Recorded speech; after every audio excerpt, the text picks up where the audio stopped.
पीलीभीत हमारे लिए इसलिए भी महत्वपूर्ण हो जाता है। एक और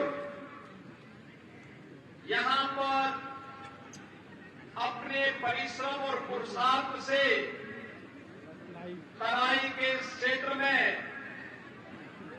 यहां की उर्वरा भूमि में सोना उगलने का कार्य करने वाले हमारे अन्नदाता, और दूसरी तरफ यहां की बांसुरी की मधुर धुन के साथ कृष्ण कन्हैया का स्मरण कराने वाले यहां के हस्तशिल्पी, इन दोनों का एक अद्भुत संयोग पीलीभीत के लिए हमारे लिए बन जाता है। एक तरफ यहां टाइगर की हुंकार होती है और दूसरी तरफ बांसुरी की मधुर तान भी यहां सुनने को मिलती है।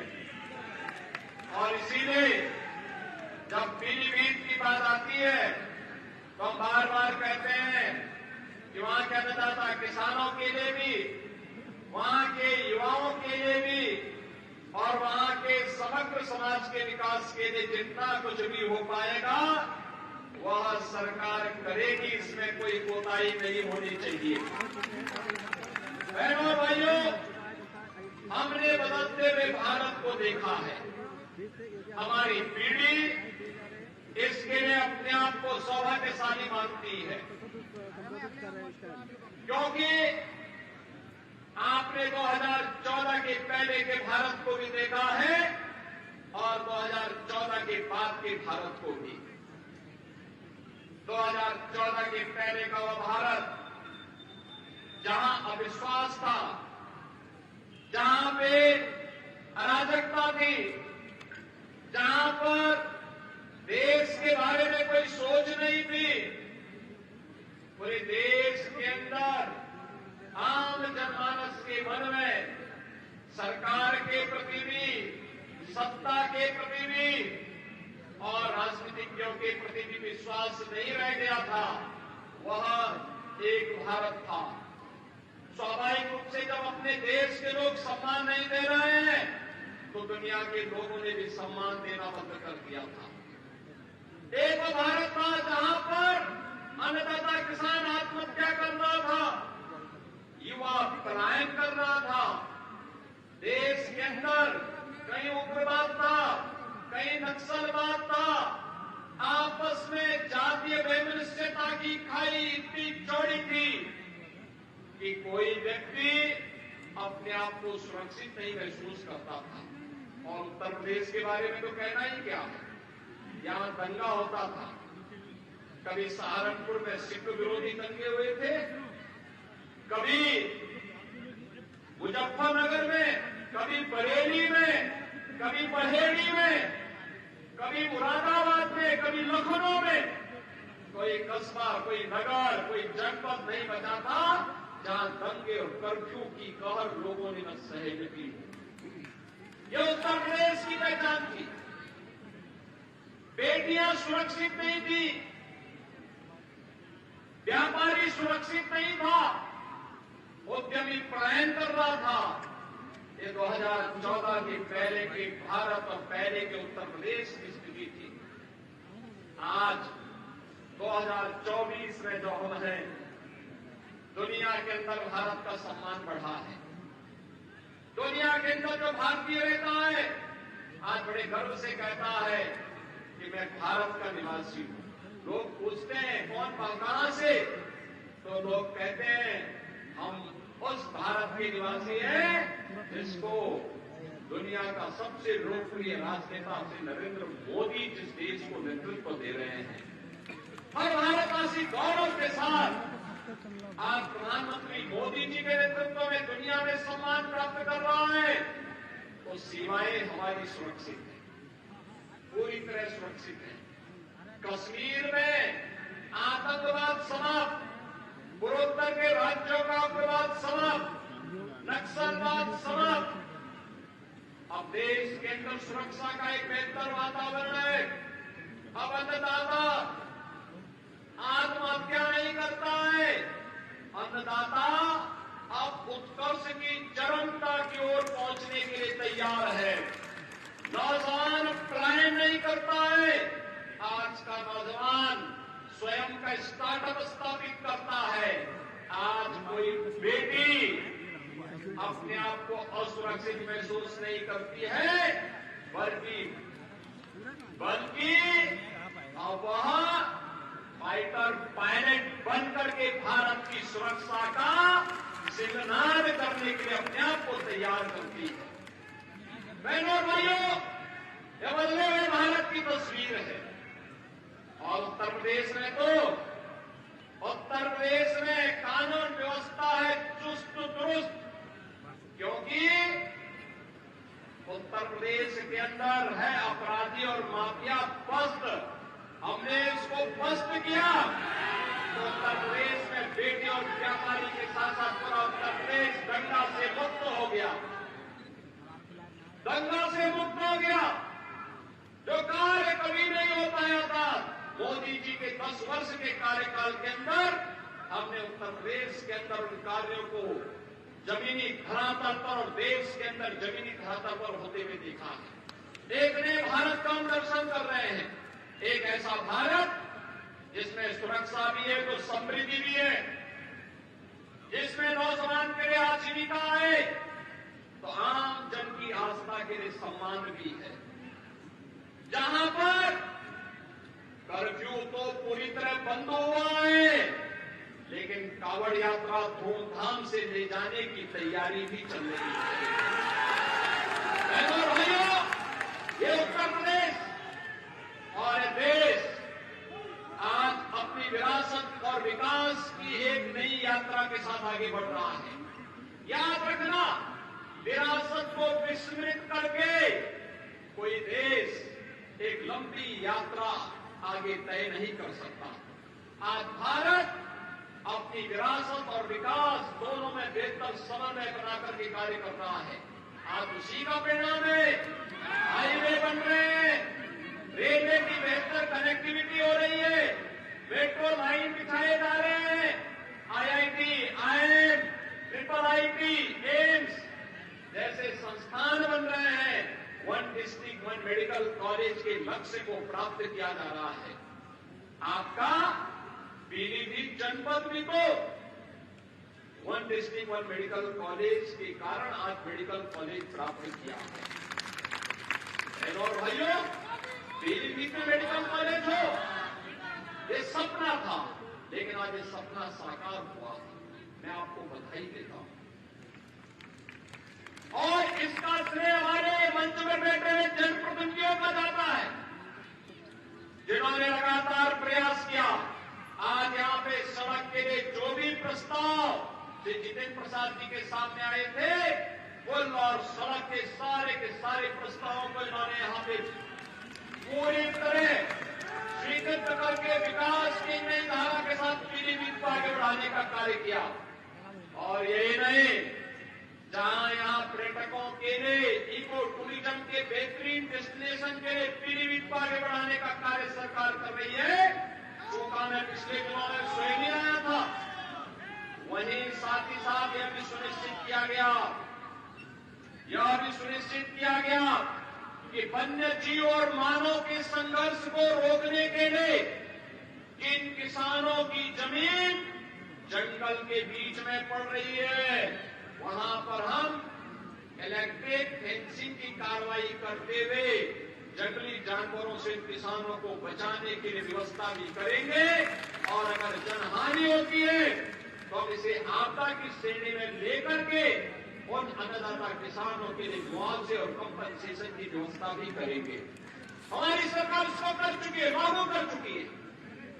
बहनों और भाइयों, आज अन्नदाता किसान के लिए प्रधानमंत्री फसल बीमा योजना से लेकर के प्रधानमंत्री किसान सम्मान निधि तक ये योजनाएं उनके स्वागत के लिए सदैव तैयार रहती है। आज नौजवान के लिए स्टार्टअप और स्टैंडअप से लेकर के उसकी आजीविका और निवेश के माध्यम से लाखों नौकरी और रोजगार की संभावना उसके स्वागत के लिए तैयार बैठी हुई है। आज बेटी के जन्म लेने से लेकर के उसके शादी ब्याह तक के योग्य बनने तक उसके लिए मुख्यमंत्री कन्या सुमंगला योजना, प्रधानमंत्री मातृ वंदना योजना, बेटी बचाओ बेटी पढ़ाओ जैसी योजनाएं और तमाम ऐसी योजनाएं हैं, मुख्यमंत्री सामूहिक विवाह की योजनाएं, तमाम ऐसी योजनाएं हैं जो उनके लिए पूरी तरह उनकी सुरक्षा के लिए तैयार बैठी हुई है।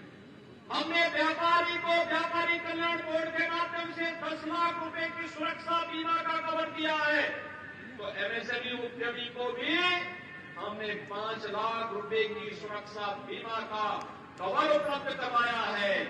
और यही नहीं, हमने निजी क्षेत्र में भी औद्योगिक पार्क विकसित करने के लिए प्लेस योजना को आगे बढ़ाने का कार्य किया है, जिसका लाभ आपका पीलीभीत जनपद भी ले रहा है। बहनों और भाइयों, एक तरफ सरकार के द्वारा बनाया गया बोर्ड उत्तर प्रदेश को आज देश का रेवेन्यू सरप्लस स्टेट के रूप में स्थापित करता है, वहीं प्रधानमंत्री मोदी जी के नेतृत्व में भारत दुनिया की सबसे बड़ी अर्थव्यवस्था के रूप में स्थापित होते हुए आगे बढ़ रहा है। आपने देखा होगा जब 2014 में मोदी जी ने देश की बागडोर संभाली थी, तो बहनों और भाइयों, उस समय भारत दुनिया का 11वीं अर्थव्यवस्था के रूप में जाना जाता था। भारत उस समय एक पिछड़कू देश के रूप में जाना जाता था, और मोदी जी के नेतृत्व में दुनिया की इस प्रतिस्पर्धा में आगे बढ़ते हुए आज भारत दुनिया का 5वीं बड़ी अर्थव्यवस्था है। और इसीलिए हम लोग आए हैं, मोदी जी को तीसरा कार्यकाल दीजिए। मात्र 3 वर्ष में ही भारत दुनिया की तीसरी बड़ी अर्थव्यवस्था के रूप में स्थापित होगा। तीसरी बड़ी अर्थव्यवस्था का मतलब हर नौजवान के हाथ को कार्य होगा,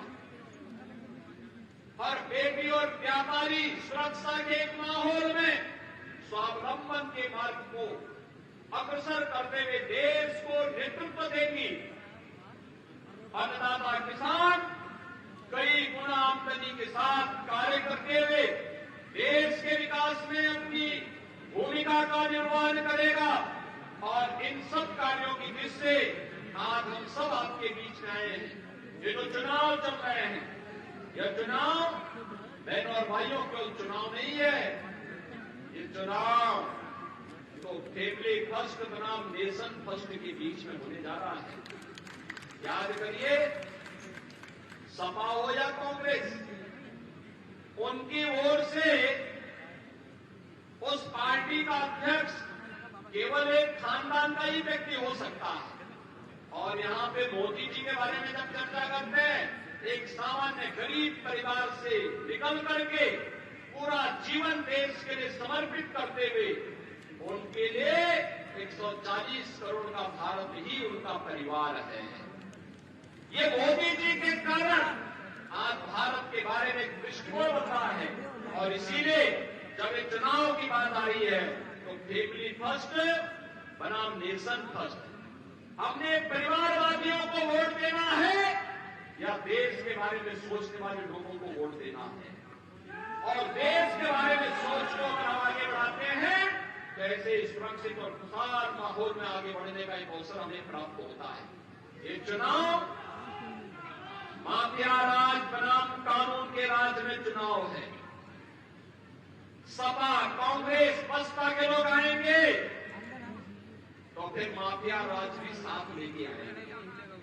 और भारतीय जनता पार्टी कानून के राज में विश्वास करती है, कानून के राज को स्थापित करने में विश्वास करती है और उसको प्रभावी ढंग से लागू करती है। ये चुनाव भ्रष्टाचार बनाम जीरो टॉलरेंस पर चुनाव हो रहा है। भ्रष्टाचारी गरीब का ऐसे हड़पते रहेंगे, गरीब का हिस्सा ऐसे हड़पते रहेंगे कि और भ्रष्टाचारियों के स्थान जेल में होनी चाहिए, ये तय करने के लिए इस प्रकार की क्रेडेंशियल शक्ति की सरकार चाहिए। और यह कार्य भारतीय जनता पार्टी के नेतृत्व में ही होगा। ये चुनाव तुष्टीकरण बनाम सबका साथ और सबके विकास का चुनाव होगा। तुष्टीकरण जातिवाद मजहब के आधार पर जिस प्रकार का भेदभाव होता था, चेहरा देख करके योजनाओं का का लाभ दिया जाता था। लेकिन भारतीय जनता पार्टी ने, मोदी जी के नेतृत्व में भारतीय जनता पार्टी की सरकार ने सबका साथ और सबके विकास के माध्यम से हर व्यक्ति को अपने साथ जोड़ने का काम किया। योजना का लाभ सबको, सुरक्षा सबको, गरीब कल्याणकारी योजनाओं का लाभ सबको, लेकिन तुष्टीकरण किसी का नहीं। और भाइयों बहनों, ये चुनाव स्वार्थ के परिवार और मोदी के परिवार के बीच भी है। मोदी का परिवार 140 करोड़ का भारत मोदी जी का परिवार है। स्वार्थ का परिवार आपने देखा होगा, चाहे वह कांग्रेस हो या सपा हो, ये सब स्वार्थ का परिवार है। ये चुनाव जातिवाद बनाम गरीब कल्याण का होगा। आप सोचो, 80 करोड़ लोगों को देश के अंदर फ्री में राशन मिल रहा है। 60 करोड़ गरीबों को फ्री में देश के अंदर 5 लाख रुपए की स्वास्थ्य बीमा का कवर मिल रहा है। 15 करोड़ गरीबों को यूपी के अंदर राशन की सुविधा का लाभ मिल रहा है। 10 करोड़ गरीबों को यूपी के अंदर स्वास्थ्य बीमा का आयुष्मान भारत की योजना का लाभ मिल रहा है। देश के अंदर 12 करोड़ से ज्यादा किसानों को प्रधानमंत्री किसान सम्मान निधि का लाभ मिल रहा है। 4 करोड़ गरीबों को सिर ढकने के लिए एक छत उपलब्ध हुई है। 2.5 करोड़ गरीबों को देश के अंदर फ्री में बिजली के कनेक्शन मिले हैं। 10 करोड़ गरीबों को देश के अंदर उज्ज्वला योजना में फ्री में रसोई गैस के कनेक्शन उपलब्ध हुए हैं।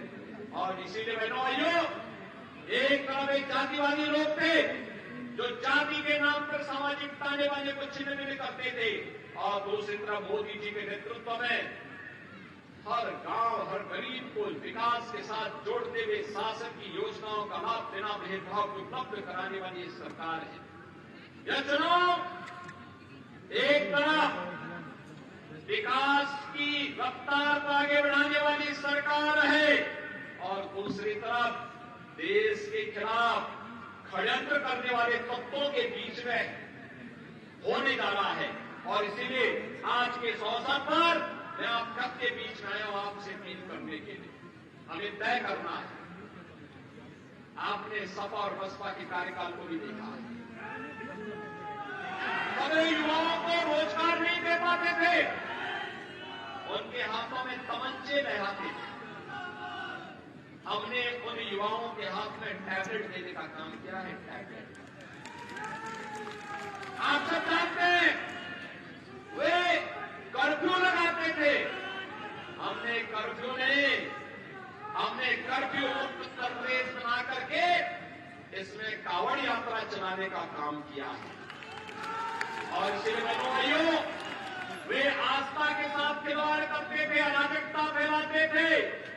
500 वर्षों का इंतजार करते हुए अयोध्या में रामलला का भव्य मंदिर के निर्माण का कार्य मोदी जी के नेतृत्व में आज संपन्न हो चुका है। जो कार्य कभी नहीं हुआ, मोदी जी के नेतृत्व में भारत उन कार्यों को आगे बढ़ाते हुए तेजी के साथ दुनिया के अंदर एक नए स्थान को अग्रसर करते हुए आगे बढ़ रहा है। और आज इसीलिए हम सब आए हैं आपके पास कहने के लिए कि मोदी जी की गारंटी के कारण ये सब संभव हो पाया है। बहनों भाइयों, मोदी की गारंटी का मतलब देश के अंदर 12 करोड़ किसानों को प्रधानमंत्री किसान सम्मान निधि की सौगात।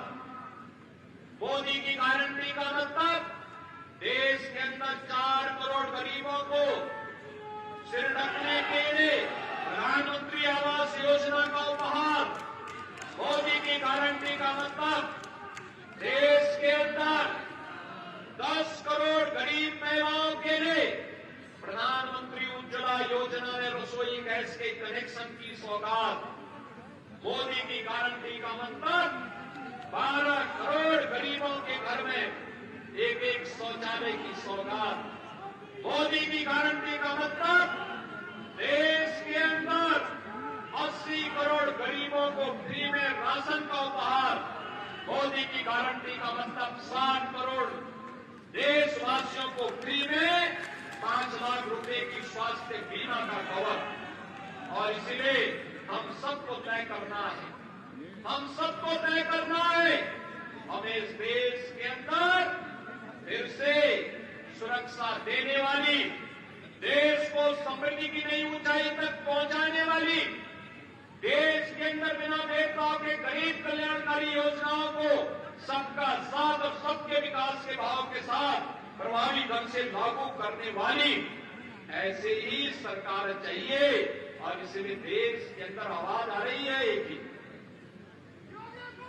एक ही आवाज है। बड़े फैसले कर रहे हैं इंतजार, फिर एक बार, फिर एक बार, फिर एक बार, अब की बार, अब की बार। और इसलिए बहनों और भाइयों, मैं आप सभी प्रबुद्ध जनों के पास आया हूं। हमने आपको एक ऐसा प्रत्याशी दिया है जो प्रदेश सरकार में एक बड़े मंत्रालय का संचालन कर रहे हैं, जिनके पास विकास के कार्यक्रमों को आगे बढ़ाने का एक विजन है, जो सहज है, सरल है और पीलीभीत वासियों के लिए अपरिचित नहीं है। वे भी पीलीभीत के ही रहने वाले हैं, पीलीभीत के ही रहने वाले हैं और आप कभी भी उनके यहां जा सकते हैं। कोई बंधन नहीं, कोई दुराव नहीं, किसी से बैर नहीं, व्यवहार कुशल है, सबको गले लगाने वाले हैं। और ऐसे जितिन प्रसाद जी को भारतीय जनता पार्टी ने पीलीभीत की आवाज को देश की सर्वोच्च पंचायत में पहुंचाने के लिए अपना प्रत्याशी बनाकर के आपके बीच में उतारा है। बहनों और भाइयों, मैं आप सभी प्रबुद्धजनों से भेंट करने के लिए आया हूं। चुनाव के दौरान किसी प्रत्याशी के लिए ये संभव नहीं होता है कि वो गांव-गांव और घर-घर जा सके। हमारे विधायक मेहनत कर रहे हैं, वे जाएंगे, पदाधिकारी जाएंगे, चुनाव की प्रबंधन की टीम जाएगी और चुनाव मात्र 15 दिन आपके पास है प्रचार के लिए। और मेरी आप सबसे अपील है, मैं प्रबुद्ध जनों के साथ बातचीत करने के लिए इसलिए आया हूं क्योंकि अभी 9 तारीख को प्रधानमंत्री जी आएंगे, उस दिन भी मैं आऊंगा ही, उसके बाद भी हम पीलीभीत में आएंगे। लेकिन मैं आपसे अपील करूंगा, मेरी अपील होगी आप सबसे, आप समाज की ओपिनियन को बनाते हैं, आप समाज को जागरूक करते हैं, समाज को नेतृत्व देते हैं, अलग अलग समाज के अधिवक्ता समुदाय, शिक्षक समुदाय, चिकित्सक समुदाय, व्यापारी समुदाय, इंडस्ट्री के लीडर, सीए, समाज के अलग अलग पेट्रोलियम डीलर एसोसिएशन भी होगा, युवाओं के संगठन भी होंगे, धर्माचार्य के संगठन भी होंगे, मीडिया से जुड़े हुए प्रतिनिधि भी होंगे, हमारे अलग अलग समुदाय से जुड़े, सिख संगत से जुड़े हुए हमारे प्रतिनिधि भी होंगे। वे सभी लोग और सबसे मैं अपील करूंगा, आपकी एक जिम्मेदारी बनती है कि चुनाव को आप अपने हाथों में लेकर के श्री जितिन प्रसाद जी को देश की सर्वोच्च पंचायत में भेजने के लिए नेतृत्व स्वीकार करें। एक एक घर तक आपको जाना है और आपसे मैं अपील करूंगा, ये जिम्मेदारी आपको निभानी होगी। इसलिए निभानी होगी क्योंकि इसके बाद तब 5 साल तक फिर आप उसको गांव-गांव में बढ़ा सकते हैं। गांव-गांव में जाएंगे, विकास की जिन योजनाओं को लेकर के विधायकों के साथ हमारे पास आएंगे और योजनाओं को जमीनी धरातल पर उतारने की जिम्मेदारी फिर हमारी होगी। और बहनों भाइयों, इसीलिए हम लोग आपके पास आए हैं आपसे कहने के लिए, ये ओपिनियन बनाने के लिए अभी से आप निकल पड़िए। जाति के आधार पर नहीं, पार्टी के आधार पर नहीं, किसी अन्य मत और मजहब के आधार पर नहीं, हमें तो राष्ट्रवाद और विकास के लिए, विरासत और विकास के बेहतर समन्वय को आगे बढ़ाने के लिए हमें पीलीभीत को उसका सही स्थान दिलाना है, जिसका वो अधिकारी बनता है, जिस पर उसका अधिकार बनना है। पीलीभीत आदर्श जनपद और संसदीय क्षेत्र के रूप में आगे बढ़ाने के लिए जितिन प्रसाद जी के लिए आप सभी अभिषेक प्राणपण से जुटेंगे इस विश्वास के साथ मैं आप सभी प्रबुद्धजनों का हृदय से अभिनंदन करता हूं। भारतीय जनता पार्टी के कार्यकर्ताओं का भी हृदय से अभिनंदन करता हूं और विश्वास व्यक्त करता हूं कि 19 अप्रैल को जब मतदान होगा तो पीलीभीत एक तरफा दिखना चाहिए। यही अपील आप सबसे करते हुए मैं अपनी वाणी को देता हूं विराम। जय जय श्री राम।